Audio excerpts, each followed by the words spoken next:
అక్క, మన ఇద్దరి రిలేషన్ సేమ్ టామ్ అండ్ జెర్రీలా ఉంటది కదా. తిట్టుకుంటాం, కొట్టుకుంటాం, కానీ ఒకరిని విడిచి ఒకరు ఎప్పుడు ఉండలేం. చిన్నప్పటి నుండి నేను నిన్ను కొట్టడానికి నీ వెంటే పరిగెడుతుంటే నువ్వు నాన్న అంటూ బ్రహ్మాస్త్రం విసిరేదానివి.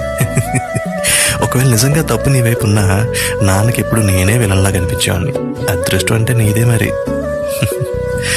చూస్తూ చూస్తూనే ఎప్పుడు పెద్దవాళ్ళు అయిపోయామో తెలియదు కదా. ఇద్దరి మధ్య జరిగే WWE ఫైట్, దొంగచాటుగా ఫ్రిడ్జ్లో చాక్లెట్స్ కొట్టేయడం, ఒకరిపై ఒకరు చాడీలు చెప్పడం, కష్టం వస్తే ప్రొటెక్టివ్ అయిపోవడం. నేను ఏది దాచిపెట్టి ఉంచినా మాంత్రికుడికి చిలక దొరికినట్టు నీకు వెంటనే అన్నీ దొరికేసేవి.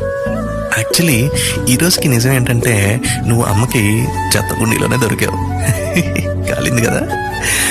మేబీ రాఖీ పండుగ సంవత్సరానికి ఒక్కసారి రావచ్చు, బట్ నీపైన నాకుండే ప్రేమ రోజు రోజుకి పెరుగుతూనే ఉంటుంది.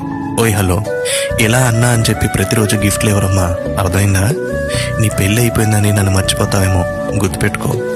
మీ ఇంటికి వచ్చి మరీ గొడవ పెట్టుకుంటా నువ్వు మాట్లాడలేదని. ఐ ప్రామిస్ యూ, మన ఈ బాండ్ ఎప్పుడు ఇలానే ఉంటుంది అని. ఐ లవ్ యూ 3000 అక్క.